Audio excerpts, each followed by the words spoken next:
आ जइहे पाँच के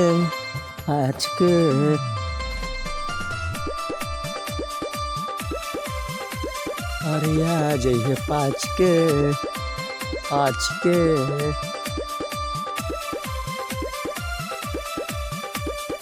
चीज बाटे खींचा जानी तके के पीछा रउए ले जाए है हमारो बाइछा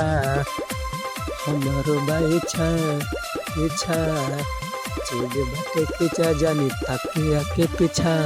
रउए ले जाए है हमारो बाइछा कोनो शौक बात देख ले जाच के अरे जाच के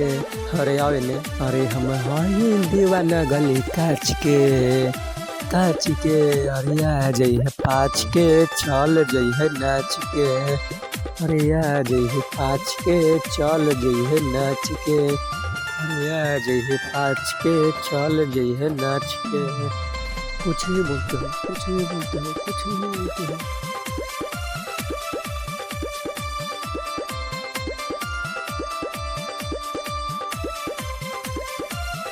आज ये पाँच के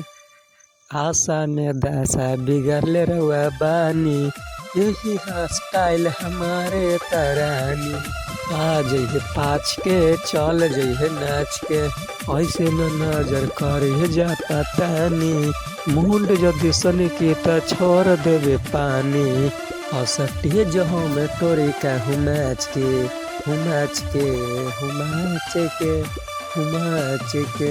हमें हई दीवाना गली काच के अरे आ जइहे पाँच के चल जइहे नाच के अरे आ जइहे पाँच के चल जइहे नाच के अरे आ जइहे पाँच के चल जइहे नाच के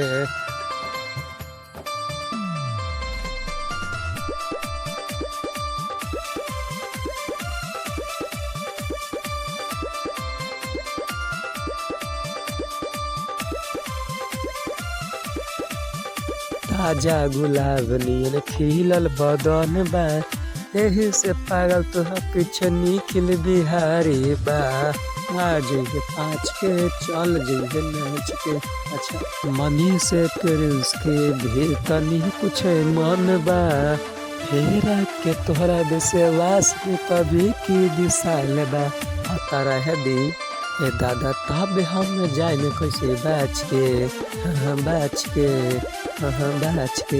हमें हई दीवाना गली काच के